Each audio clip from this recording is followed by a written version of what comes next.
Hello everyone, कैसे हैं आप सब? कैसे हाल चाल है आप सबके? तो इस वीडियो में हम आगे अपना चैप्टर स्टार्ट करेंगे। पिछली क्लास में हमने सीखा था the Cartesian product of two sets क्या होता है, जो आपने अच्छे से सीख लिया था। ए क्रॉस बी जो होता है उसे Cartesian product of two sets कहते हैं, जिसमें ए जो एलिमेंट होते हैं वो आगे, be ordered pair of set element, ordered pair होता है। जो आगे वाला है एलिमेंट वो ए से और जो पीछे वाला एलिमेंट होता है वो बी से लिया होता है, या इस तरीके का जो सेट निकल के आता है उसे Cartesian product of two sets कहते हैं। ठीक है, इस वीडियो में हम आगे चलेंगे। क्या है रिलेशंस? रिलेशंस क्या होते हैं? देखिए, रिलेशंस आप जानते हैं रिलेशंस किसे कहते हैं। जो जनरल रिलेशन होते हैं अपनी डेली लाइफ में देखते हैं, हमारा फादर से है, हमारी मदर है, आपकी भाई है किसी का, तो ये सारे क्या है? रिलेशंस है। जिस तरीके से आपके डेली लाइफ में रिलेशन है ना, इसी तरीके से ये मैथ्स के रिलेशंस है। तो चलो शुरू करते हैं। अगर मानो आपके पास दो सेट है लेंथ, क्या सेट है आपके पास? A and B. दो सेट है आपके पास ए एंड बी। ठीक है, वो सेट कैसे होना चाहिए? Non empty, two non empty set.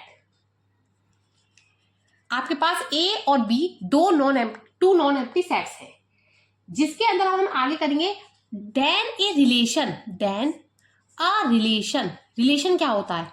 Then a relation R from, relation को किससे रिप्रेजेंट करते हैं? आर से। फ्रॉम कहां से? ए टू बी, दो सेट है ना, A to B is a subset of A cross B. पहले हम इतना ही लिखते हैं। देखिए एक एक लाइन, देखिए जो अभी टॉपिक चलेगा ना ये बहुत इंपॉर्टेंट है, आप एकदम ध्यान से सुनिएगा और एक एक लाइन सीखिएगा। आपके पास दो सेट है, let A cross B, two non empty set है। देन अ रिलेशन आर जो होता है वो ए टू बी है। पहले तो आपके पास देन ए रिलेशन आर, ठीक है, is a subset of A cross B. पहले तो आपको ए क्रॉस बी मतलब आपको पता है क्या होता है? A cross B Cartesian product of two set. Two sets मतलब कि आपके पास, अब हम एग्जांपल लेते हैं। पहले एक सेट है ए जिसमें नंबर ऑफ एलिमेंट आपके पास 1 2 3।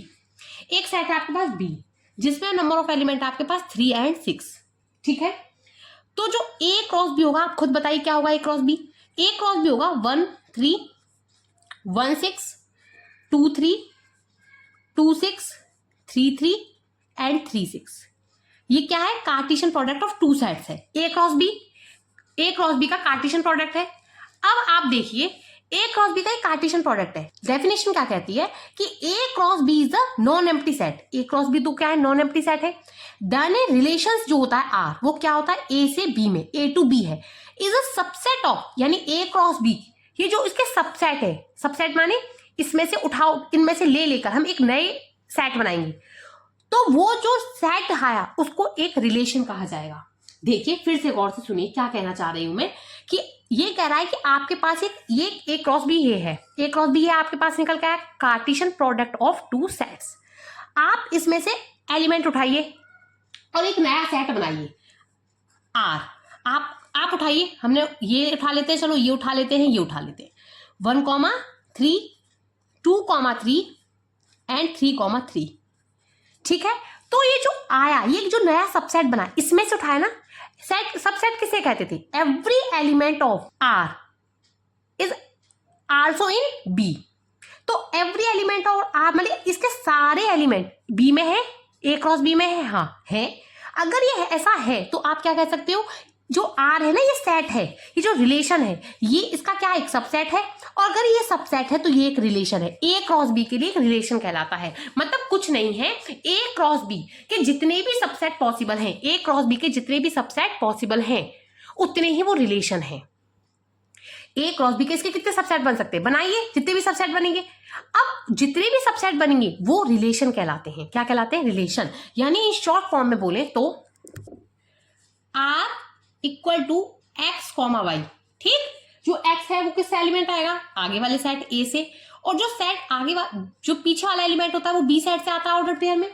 ये क्या है? रिलेशन है। यानी relation is nothing, relation is a subset of A cross B. A cross B के जितने भी सबसेट हैं वो रिलेशंस हैं। ए क्रॉस बी के जितने भी सबसेट हैं, R is a relation from A to B. R is, लिख देती हूं मैं, R is a relation from A cross A to B. ठीक है, तो ये क्या कहलाते हैं? रिलेशंस। चलो और एक एग्जांपल लेके मैं समझाती हूँ। आपके पास एक सेट है पी जिसमें नंबर ऑफ एलिमेंट है ए बी सी। ठीक है, और आपके पास एक सेट है क्यू जिसमें नंबर ऑफ एलिमेंट है ए तो ले लिया, चलो मैं 1 ले लेती हूँ, 1 2। ठीक, अब आप इसको रो डायग्राम से बताइए। ये सेट ए है, ये सेट हमारे पास पी है, और ये सेट हमारे पास है क्या? क्यू। अब इसमें नंबर ऑफ एलिमेंट क्या है आपके पास बच्चों? ए बी एंड सी। इसमें है 1 एंड 2। इसके रिलेशंस कितने बनेंगे? अगर आपके पास इसमें, अब देखो ये ए क्रॉस बी है, इसमें आप रिलेशन निकालने, इसके क्या निकालने? रिलेशंस। रिलेशंस क्या है? अगर हम इसके ए क्रॉस पी क्रॉस क्यू निकालते हैं, पी क्रॉस क्यू क्या निकल के आएगा? A1 A2 B1 B2 C1 and C2। आपने इसका कोई भी एक सेट ले लिया, इसमें से इस ए क्रॉस बी में से आपने इसका कोई एक सबसेट ले लिया। कोई भी ले लीजिए, ये ले लिया, मानो ये एलिमेंट ले लिया, ये ले लिया। ठीक है, A2 ले लिया मैंने और B2 ले लिया एंड C2 ले लिया। चलो C1 भी ले लेते हैं। ठीक है, अब आपने ये जो लिया सेट, अब आप ए का ये रिलेशन है, इसको डायग्राम से रिप्रेजेंट करें तो ए किस पर जा रहा है आपके पास? देखिए 2 पर। रिलेशन कहीं भी शुरू और कहीं भी खत्म हो सकते हैं। कोई भी सेट, कोई भी से क्रॉस बी क्रॉस क्यू का कोई भी सबसेट क्या होगा? एक रिलेशन होगा, और ये रिलेशन कहीं भी शुरू और कहीं भी खत्म हो सकते हैं, जैसा आप जानते हो। तो ए सेट, ए किस पर जा रहा है? 2 पर। बी कहाँ जा रहा है बच्चों? 2 पर जा रहा है। सी कहाँ जा रहा है? 2 पर जा रहा है। ठीक है, और सी कहाँ जा रहा है? 1 पर भी जा रहा है। इन्हें क्या कहते हैं? रिलेशन। यानी ये एक सबसेट, एक रिलेशन है। तो इसके रिलेशन कितने पॉसिबल होंगे? आपको समझ में आ रहा है ना? आप कमेंट्स बॉक्स में जरूर बताइएगा। देखो बहुत ही इंपॉर्टेंट टॉपिक है। मैं बिल्कुल बेसिक से स्टार्ट कर रही हूँ। मुझे ऐसा लगता है कि हाँ, बच्चों को बिल्कुल एक एक लाइन समझ में आनी चाहिए। एनसीईआरटी रामबाण है बच्चों। अगर आपने एनसीईआरटी बहुत अच्छे क्लियर करके पढ़ ली 11th एंड 12th की, तो आपको कहीं भी कोई दिक्कत नहीं होती है, कहीं भी प्रॉब्लम नहीं होगी आपको।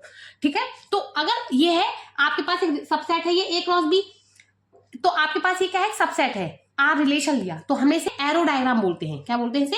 Arrow diagram. तो हमने ये रिलेशन एरो डायग्राम से रिप्रेजेंट किया। तो आपको समझ में आया रिलेशन किसे कहते हैं? रिलेशन कुछ नहीं है, रिलेशन बस इतना सा सिंपल सा फॉर्म है कि रिलेशन जो होता है वो सबसेट होता है ए क्रॉस बी का, यानी कार्टेशियन प्रोडक्ट ऑफ 2 सेट आप निकालेंगे, उसके जितने भी सबसेट बनेंगे, जितने भी सबसेट पॉसिबल है। सबसेट कैसे बनते हैं? नंबर ऑफ एलिमेंट अगर आपको पता हो तो आप जानते हो सबसेट कैसे बनते हैं? 2 की पावर n, जहां नंबर ऑफ एलिमेंट क्या होता है? n क्या होता है? Number of element. तो जितने भी इसके कितने सबसेट बनेंगे? ए 2 की पावर n। तो आपको कितने रिलेशन बन सकते हैं? 2 की power n। Relation is nothing, relation is a subset of A cross B. Clear है बच्चों? चलो, तो इसी के अंदर अब हम सीखते हैं domain, codomain and range of a function. Domain क्या होता है सेट के अंदर? रिलेशन के अंदर कोडोमेन क्या होता है? आपके पास एक सेट है ए, मैंने आपको बताया रिलेशन क्या होता है? आर। रिलेशन होता है ए बी, जो ए होता है वो आगे वाला सेट है ए का, और जो बी है वो एलिमेंट वो पीछे वाले सेट का है। ए क्रॉस बी कोई एक नॉन एम्प्टी सेट होंगे। ठीक है, ए क्रॉस बी जो होगा, ए क्या है? एक नॉन एम्प्टी सेट होगा, बी एक नॉन एम्प्टी सेट होगा, और A cross B Cartesian product of 2 set, और आर क्या होगा? Subset of A cross B. इतना क्लियर है आपको? तो जो आगे वाला एलिमेंट होता है, ये जो ए है, ये जो एलिमेंट है ए, यानी जो ए से ए के एलिमेंट है, आगे वाले सेट के एलिमेंट है, किसके अंदर? रिलेशंस के अंदर। तो आगे वाले सेट के एलिमेंट है, उनको क्या बोलते हैं बच्चों? हम डोमेन। क्या बोलते हैं? Domain of a relation. ठीक है बच्चों, और जो पीछे वाले एलिमेंट होते हैं, यानी पीछे वाले सेट के, बी सेट की जो एलिमेंट है बी, उन्हें क्या बोलते हैं हम? को डोमेन। क्या बोलते हैं बच्चों? को डोमेन बोलते हैं। तो अगर हम कहना चाहें डोमेन क्या होता है? डोमेन ऑफ आर, किसके? लेकिन याद रखना हम डोमेन किसके सीख रहे हैं? आर के। तो क्या होगा?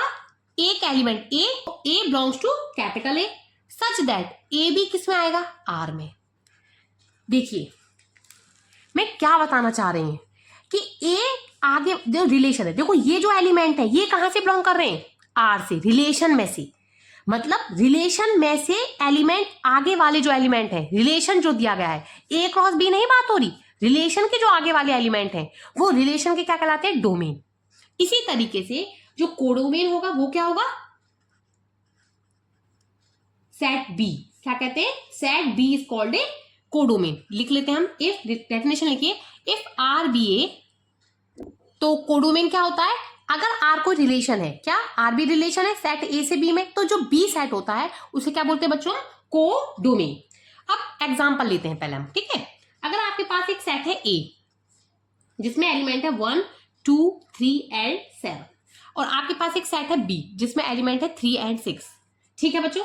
अगर हम देखें और रिलेशन दे रखा है हमें ए रिलेशन आर, यानी ऐसे रिलेटेड कर सकते हैं ए रिलेशन बी, ए से रिलेशन बी कैसा है, ए लेस देन बी, यानी जो ए है वो लेस देन है बी से, यानी जो आगे वाला एलिमेंट होगा वो छोटा होना चाहिए आगे वाला, मतलब जो पीछे आएगा, जो बी एलिमेंट आएगा। जैसे हम एक रिलेशन है, ये रिलेशन हमें डिफाइन दिया है, क्या दिया है, 1,3 1,6 2,3 2,6 एंड 3,6। ए क्रॉस बी, ये जो रिलेशन है कहां से आया, ए क्रॉस बी की कार्टेशियन प्रोडक्ट निकाली, जिसमें कार्टेशियन प्रोडक्ट निकाली, उसमें से ये वाले एलिमेंट उठा लिए। जो कंडीशन क्या फॉलो कर रहे हैं कि ए लेस देन बी, ए छोटा है बी से, ए छोटा है बी से, 2 छोटा है 3 से, 2 छोटा है 6 से, 3 छोटा है 6 से, तो ये हमने ए लेस देन बी की बी वाला रिलेशन निकाल लिया इस वाले सेट के कार्टेशियन प्रोडक्ट में से, ये एक रिलेशन आ गया। अब इसमें हमसे पूछा है वो डोमेन मानो, तो सपोज डोमेन पूछा है, तो डोमेन क्या होता है मैंने आपको बताया, रिलेशन का। देखो डेफिनेशन में क्या बताया, मैंने डेफिनेशन में आपको बताया कि a comma p belongs to R, जो आगे वाला एलिमेंट होता है वो क्या होता है, डोमेन। रिलेशन में से, देखो भाई डेफिनेशन में ना रिलेशन में से पूछ रहा है, तो रिलेशन तो ये है, इसका जो आगे वाला सेट है, यानी क्या है, 1 है 2 है और 3 है, 1 है 2 है और 3 है, ये क्या आएगा इसका डोमेन। अगर हम इसकी बात करें रेंज की, ठीक है, रेंज अभी मैंने आपको बताया नहीं, चलो अभी पहले हम कोडोमेन निकाल लेते हैं। तो कोडोमेन क्या होता है, कोडोमेन का सेट बी, रिलेशन में नहीं देखेंगे कोडोमेन को, set B is called a codomain. तो कोडोमेन क्या हो गया, 3 एंड 6। क्लियर है बच्चों। तो कोडोमेन निकालने के लिए आपको सेट नहीं, रिलेशन नहीं देखना है, कोडोमेन निकालने के लिए आपको सेट बी, सेट पूरा ही सेट कोडोमेन है, और जो रिलेशन है उसके आगे वाले एलिमेंट जो है, ए जो है वो क्या है, डोमेन है। अब रेंज किसे कहते हैं, देखिए अगर इस रिलेशन का हम एरो डायग्राम बनाएं तो बच्चों किस तरीके से निकलेगा, ये हमारे पास एक सेट आर है, ए है मानो, ये सेट हमारे पास बी है, ठीक है, ए बी, जिसमें आपको पता है नंबर ऑफ एलिमेंट सेट ए में कितने थे, सेट ए में थे 1 2, देखिए 1 2 3 7 1 2 3 7, और जो सेट बी था उसमें नंबर ऑफ एलिमेंट थे 3 और 6। अब जो आपको रिलेशन है, अगर इस रिलेशन को रिप्रेजेंट करा जाए इस एरो डायग्राम, तो 1 किस पर जाना चाहिए, 3 पर, 1 6 पर, 2 3 पर, 2 6 पर भी जा रहा है, और 3 किस पर जा रहा है, केवल 6 पर, ठीक है। तो इसमें जिस कोडोमेन जिस एलिमेंट की इमेज है, इसको कहते हैं बच्चों जो एलिमेंट जिस पर जा रहा है, जैसे 1 किस पर जा रहा है, 3 पर, 2 किस पर जा रहा है, 3 पर, 3 किस पर जा रहा है, 3 पर, 6 पर, ये दोनों एलिमेंट किसी ना किसी की इमेज है, इधर वाले एलिमेंट से जुड़े हुए रिलेशन में है कहीं ना कहीं, तो 3 और 6 इसकी क्या हुए, रेंज। अगर सपोज करो, मतलब है नहीं, अगर मान लीजिए आपके पास है 4 होता और वो किसी पर नहीं जा रहा, किसी भी एलिमेंट की इमेज नहीं है, तो 4 रेंज में नहीं आएगा। इससे आप एक बात समझ रहे होंगे कि जो रेंज है जो किसी ना किसी पहले वाले एलिमेंट की इमेज है, रेंज जो है वो क्या है, इज अ सबसेट ऑफ, ये क्या पूरा सेट क्या कहलाता है, बी। सेट क्या होता है, कोडोमेन। आप इन शॉर्ट ये कह सकते हैं कि जो रेंज होती है वो कोडोमेन का क्या होता है, सबसेट। तो इसकी अगर रेंज की बात करें, इस वाले क्वेश्चन में अगर रेंज की बात करें तो क्या आएगा, 3,6 बच्चों। तो आपने ये क्या सीखा, आपने सीखा आज रिलेशन के बारे में। रिलेशन क्या होते हैं, relation is nothing, relation is subset of A cross B, यानी subset of A cross B माने रिलेशन कहीं भी शुरू हो सकते हैं, कहीं भी खत्म हो सकते हैं। जैसे एक एनसीईआरटी में बहुत अच्छा एग्जांपल है महाभारत का, ठीक है। तो जैसे कि एक इंसान कई लोगों से जुड़ा है, कोई किसी की एक का रिलेशन कई लोगों से हो सकता है, वो किसी के लिए पत्नी हो सकती है, किसी के लिए भाई हो सकती है, किसी के लिए बहन हो सकती है। उसी तरीके से रिलेशंस क्या होते हैं, रिलेशन कहीं भी शुरू हो सकते हैं, कहीं भी खत्म हो सकते हैं। Relation is nothing, relation is a subset of A cross B, जिसमें आपने domain, codomain and range of relation सीखा।